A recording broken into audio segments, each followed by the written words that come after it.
ನಮಸ್ಕಾರ ಸ್ನೇಹಿತರೆ, ನಾನು ನಿಮ್ಮ ಹರೀಶ್. ಮೈಕ್ರೋ ಫೈನಾನ್ಸ್ ಸಂಬಂಧಪಟ್ಟಂತೆ ಮತ್ತೊಂದು ವಿಡಿಯೋಗೆ ತಮಗೆ ಸ್ವಾಗತ. ಮೈಕ್ರೋ ಫೈನಾನ್ಸ್ ಸಂಬಂಧಪಟ್ಟಂತೆ ನಂದು ಇದು 8ನೇ ವಿಡಿಯೋ.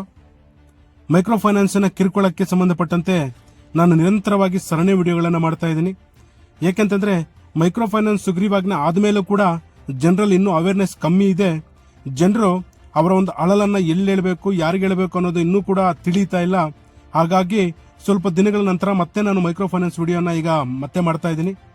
ಹಾಗೆ ಇನ್ನೂ ಅವರು ಕಿರುಕುಳ ಕೊಡ್ತಾ ಇದ್ರೆ ತಾವು ಯಾವ ರೀತಿ ರಿಯಾಕ್ಟ್ ಆಗಬೇಕು ಅವರ ವಿರುದ್ಧ ಅನ್ನೋದನ್ನ ಚಿಕ್ಕಮಗಳೂರು ಜಿಲ್ಲೆಯಲ್ಲಿ ಒಂದು ಪುಟ್ಟ ಗ್ರಾಮದಲ್ಲಿ ಒಬ್ಬ ಮಹಿಳೆ ಅದನ್ನ ಯಾವ ರೀತಿಯಾಗಿ ಎದುರಿಸಿ ಅವರನ್ನ ಊರಿಂದ ಓಡಿಸಿದಾರೆ ಅನ್ನೋದು ಒಂದು ವಿಡಿಯೋ ಇದೆ. ಅದನ್ನ ನಾನು ಇದೇ ವಿಡಿಯೋದಲ್ಲಿ ನಿಮ್ಗೆ ಆ ವಿಡಿಯೋ ಕೂಡ ಹಾಕ್ತೀನಿ. ಹಾಗೆ ಮೈಕ್ರೋ ಫೈನಾನ್ಸ್ ಅವರು ಕಿರುಕುಳ ಹೆಚ್ಚಾದ್ರೆ ತಾವು ಯಾವ ರೀತಿ ಕ್ರಮ ತಗೋಬೇಕು ಅನ್ನೋದು ಕೂಡ ಸಿದ್ದರಾಮಯ್ಯ ಅವರು ಮಾತಾಡಿದ್ದಾರೆ, ನಮ್ಮ ಮುಖ್ಯಮಂತ್ರಿಗಳು. ಅವ್ರ ವಿಡಿಯೋ ಕೂಡ ನಾನು ಇದೇ ವಿಡಿಯೋದಲ್ಲಿ ನಿಮಗೆ ತೋರಿಸ್ತೀನಿ. ಹಾಗಾಗಿ ವಿಡಿಯೋನ ಕೊನೆ ತನಕ ನೋಡಿ. ಹಾಗೆ ಈ ಮೈಕ್ರೋ ಫೈನಾನ್ಸ್ ನ ಕಿರುಕುಳ ಮತ್ತೆ ಮತ್ತೆ ಆಗ್ತಾ ಇದೆ, ತಾವು ಯಾರಿಗೂ ದೂರ ಕೊಡಕ್ ಆಗ್ತಾ ಇಲ್ಲ ಅಂತಂದ್ರೆ ಆ ವಿಡಿಯೋಗಳನ್ನ ಚಿತ್ರೀಕರಣ ಮಾಡಿ ನನಗೆ ಕಳಿಸ್ಕೊಡಿ. ಇಡೀ ರಾಜ್ಯಾದ್ಯಂತ ಅದೆಲ್ಲ ಜನರಿಗೂ ತಲುಪಿಸಿ ಅದು ಯಾವ ರೀತಿ ತಾವು ಎದುರಿಸಬಹುದು ಅನ್ನೋದು ಕೂಡ ನಾನು ತಿಳಿಸ್ಕೊಡ್ತೀನಿ. ಹಾಗಾಗಿ ನಾನು ಮೈಕ್ರೋ ಫೈನಾನ್ಸ್ ಸಂಬಂಧಪಟ್ಟಂತೆ ಇತರೆ ಅನೇಕ ವಿಷಯಗಳ ಬಗ್ಗೆ ಒಂದಲ್ಲ ಒಂದು ರೀತಿ ವಿಡಿಯೋಗಳನ್ನು ಮಾಡ್ತಾ ಇದ್ದೀನಿ. ತಾವು ದಯವಿಟ್ಟು ನಮ್ಮ ಚಾನಲ್ ಅನ್ನ ಸಬ್ಸ್ಕ್ರೈಬ್ ಮಾಡಿಕೊಂಡು ಲೈಕ್ ಮತ್ತೆ ಶೇರ್ ಅನ್ನ ಮಾಡಿ ಅಂತ ಹೇಳ್ತಾ ಬನ್ನಿ ಇವತ್ತಿನ ಮೈಕ್ರೋ ಫೈನಾನ್ಸ್ ವಿಡಿಯೋನ ಪ್ರಾರಂಭ ಮಾಡೋಣ. ಈಗ ಸರ್ಕಾರ ಮೈಕ್ರೋ ಫೈನಾನ್ಸ್ ಜಾರಿಗೆ ತಂದ ಮೇಲೆ ಪ್ರಾಣ ಕಳ್ಕೊಳ್ಳೋರ ಸಂಖ್ಯೆ 2 ಅಂತೇಳಿ ಈಗಾಗಲೇ ಸರ್ಕಾರ ಸದನದಲ್ಲಿ ಹೇಳಿತ್ತು. ಆದ್ರೆ ಇತ್ತೀಚೆಗೆ ಅದು ಮತ್ತೆ ಒಂದಷ್ಟು ಜನ ಈ ಮೈಕ್ರೋ ಫೈನಾನ್ಸ್ ಕಿರುಕುಳಕ್ಕೆ ಒಂದಷ್ಟು ಜನ ಪ್ರಾಣವನ್ನ ಕಳ್ಕೊಳ್ಳೋ ಹಂತದಲ್ಲಿ ಮುಂದಾಗ್ತಾ ಇದ್ದಾರೆ. ದಯವಿಟ್ಟು ತಾವ್ಯಾರೋ ಆ ರೀತಿ ಮಾಡಬೇಡಿ ಅಂತೇಳಿ ಹಿಂದೆ ವಿಡಿಯೋಗಳಲ್ಲಿ ಕೂಡ ನಾನು ಹೇಳಿದ್ದೆ. ಆದ್ರೆ ತಾವು ಮತ್ತೆ ಮತ್ತೆ ಅದನ್ನೇ ಒಂದಷ್ಟು ಜನ ಈ ಮೈಕ್ರೋ ಫೈನಾನ್ಸ್ ಕಿರುಕುಳಕ್ಕೆ ಎದುರ್ಕೊಂಡು ತಾವೆಲ್ಲ ಒಂದು ಕಡೆ ದುಡುಕ್ತಾ ಇದ್ದಾರೆ. ದಯವಿಟ್ಟು ಅದಾಗಬಾರದು. ಯಾಕೆಂತಂದ್ರೆ ಇವತ್ತು ಸರ್ಕಾರ ಸುಗ್ರೀವಾಜ್ಞೆ ಜಾರಿಗೆ ತಂದಿರುವುದೇ ಯಾರು ಈ ಮಧ್ಯಮ ವರ್ಗದವರು, ಬಡವರ್ಗದವರು, ಕೂಲಿ ಕಾರ್ಮಿಕರು ಈ ಸಣ್ಣ ಪುಟ್ಟ ಮೈಕ್ರೋ ಫೈನಾನ್ಸ್ ಸಾಲಗಳನ್ನು ತಗೊಂಡಿರ್ತಾರೆ, ಅದನ್ನ ಇನ್ಸ್ಟಾಲ್ಮೆಂಟ್ ಅಲ್ಲಿ ಕಟ್ಟಕ್ ಆಗ್ದಿರಾ ಅವ್ರ ಮನೆಗಳ ಹತ್ರ ಹೋಗಿ ಯಾರು ತೊಂದರೆ ಕೊಡ್ತಾ ಇರ್ತಾರೋ ಅವರನ್ನ ಇಲ್ಲಿ ಸೇವ್ ಮಾಡ್ಲಿಕ್ಕೆ, ಆ ಕಿರುಕುಳದಿಂದ ಅವರನ್ನ ವಂಚಿತರನ್ನಾಗಿ ಮಾಡ್ಲಿಕ್ಕೆ ಸರ್ಕಾರ ಈ 2025 ಮೈಕ್ರೋ ಫೈನಾನ್ಸ್ ಸುಗ್ರೀವಾಜ್ಞೆಯನ್ನು ಜಾರಿಗೆ ತಂದಿದೆ. ಅಲ್ಲಿಗೂ ಕೂಡ ಇವತ್ತು ಇತ್ತೀಚೆಗೆ ನಾವು ನೋಡಿದಂಗೆ ಹಾಸನದಲ್ಲಿ ಒಬ್ಬರು ಈ ಮೈಕ್ರೋ ಫೈನಾನ್ಸ್ ಕಿರುಕುಳಕ್ಕೆ ಸಂಬಂಧಪಟ್ಟಂತೆ ತಮ್ಮ ಪ್ರಾಣವನ್ನು ಕಳ್ಕೊಂಡಿದ್ದಾರೆ. ಹಾಗೆ ಚಿಕ್ಕಬಳ್ಳಾಪುರ ಜಿಲ್ಲೆಯಲ್ಲೇ 3 ಜನ ತಮ್ಮ ಪ್ರಾಣವನ್ನು ಕಳ್ಕೊಂಡಿದ್ದಾರೆ. ಅದರಲ್ಲಿ ಗೌರಿಬಿದನೂರಲ್ಲಿ ತಾಲೂಕಲ್ಲಿ 1 ಘಟನೆ, ಗುಡಿಬಂಡೆ ತಾಲೂಕಲ್ಲಿ ಬೀಚಗನಹಳ್ಳಿ ಅಲ್ಲಿ 1 ಘಟನೆ, ಹಾಗೆ ಬಾಗೇಪಲ್ಲಿ ತಾಲೂಕಿನಲ್ಲಿ 1 ಘಟನೆ ಆಗಿದೆ.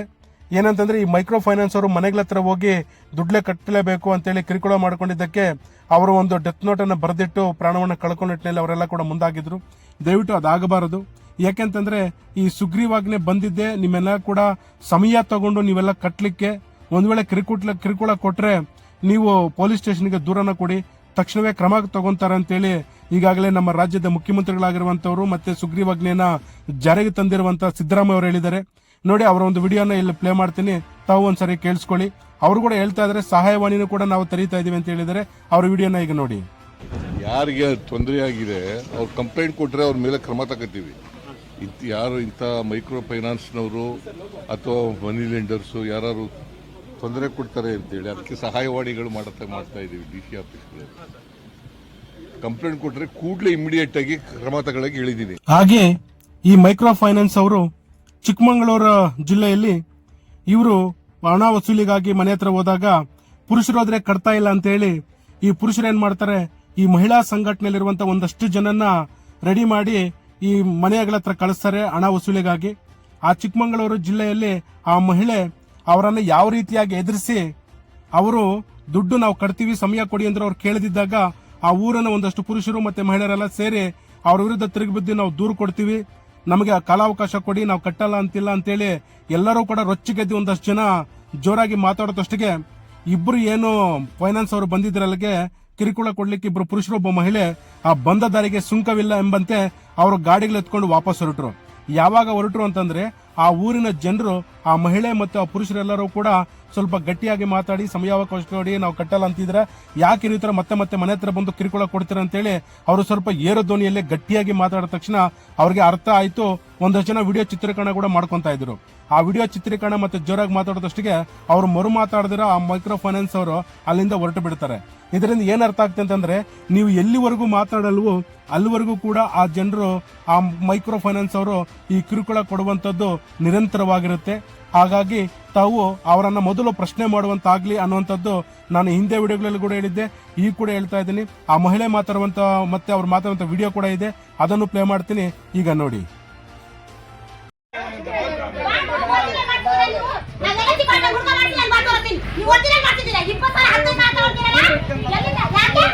ಅಲ್ಲ ಇಟ್ಕೊಂಡು ಹೊರಬಿಡ್ತಾರೆ ಈಗ ಸರಿಯಿಲ್ಲ.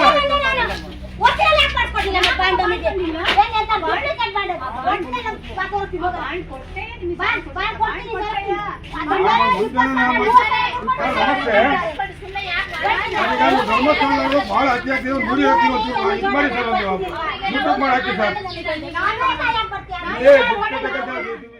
ಕೆಲಸ ಮಾಡೋರಿಗೆ ಹೋಗ್ಬತ್ತೆ ಎಲ್ಲ ಹೇಳ್ತಾರೆ.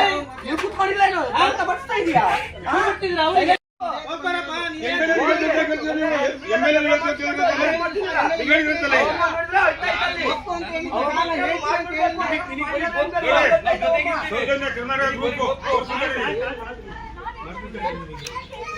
ಕಟ್ಟಲ್ಲ 5 ವರ್ಷ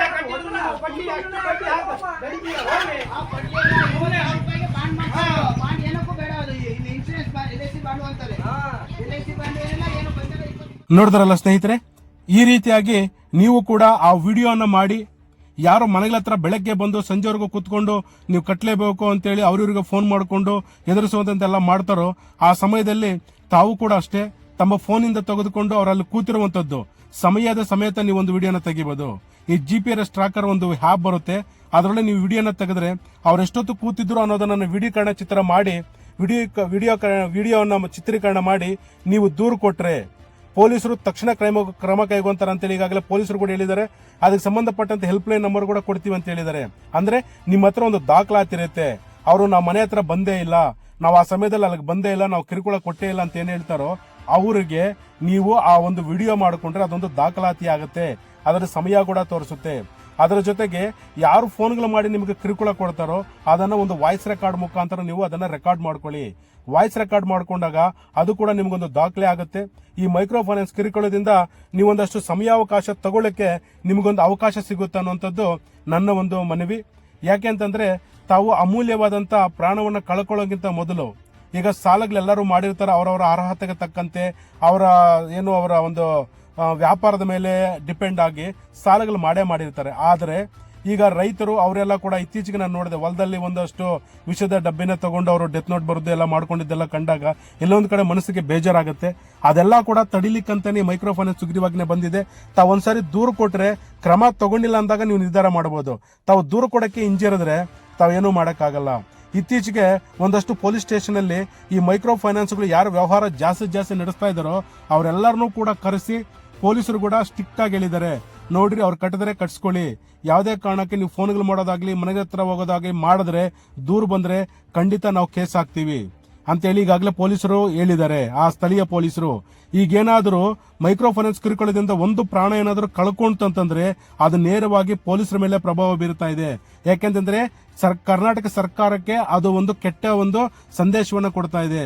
ಹಾಗಾಗಿ ಪೊಲೀಸರು ತಕ್ಷಣ ಕ್ರಮ ತಗೊಂತಾರೆ.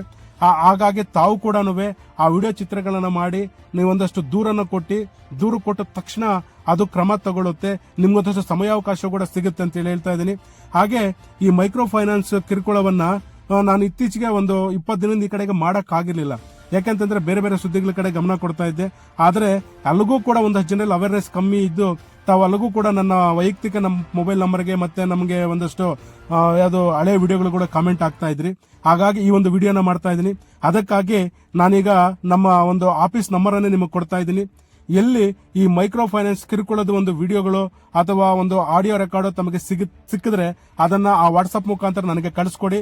ಆ ವಿಚಾರನ ಕೂಡ ಒಂದಷ್ಟು ನೀವು ನನ್ನ ಜೊತೆ ಹಂಚಿಕೊಂಡ್ರೆ ಅದನ್ನ ಇಡೀ ರಾಜ್ಯಾದ್ಯಂತ ಎಲ್ರಿಗೂ ಕೂಡ ಅವ್ರನ್ನ ಒಂದು ಅವೇರ್ನೆಸ್ ತರಲಿಕ್ಕೆ ಅವ್ರಿಗೊಂದು ಮನವರಿಕೆ ಮಾಡಿಕೊಡ್ಲಿಕ್ಕೆ ಆ ವಿಡಿಯೋ ಹೆಲ್ಪ್ ಆಗುತ್ತೆ ಅಂತೇಳಿ ನಾನು ನಿಮ್ಮ ಮುಖಾಂತರ ಹೇಳ್ತಾ, ಹಾಗೆ ಇನ್ನೇನಾದರೂ ನಿಮಗೆ ಈ ಒಂದು ಮೈಕ್ರೋ ಫೈನಾನ್ಸ್ ಸಂಬಂಧಪಟ್ಟಂತೆ ಏನಾದರೂ ಕಿರುಕುಳಕ್ಕೆ ಸಂಬಂಧಪಟ್ಟಂತೆ ಅನುಮಾನಗಳಿದ್ರೆ ಕೊಡಿ.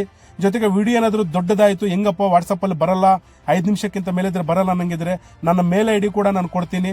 ಆ ಮೇಲ್ ಐಡಿಗೂ ಕೂಡ ನೀವು ಅದನ್ನ ಮೇಲ್ ಮಾಡಿ ಎಲ್ರಿಗೂ ಕೂಡ ಈ ವಿಚಾರವನ್ನ ಹಂಚಿಕೊಳ್ಳೋ ನಿಟ್ಟಿನಲ್ಲಿ ನಾನು ಕೂಡ ನಿಮ್ಮ ಜೊತೆ ಕೈ ಜೋಡಿಸ್ತಾ ಇದ್ದೀನಿ.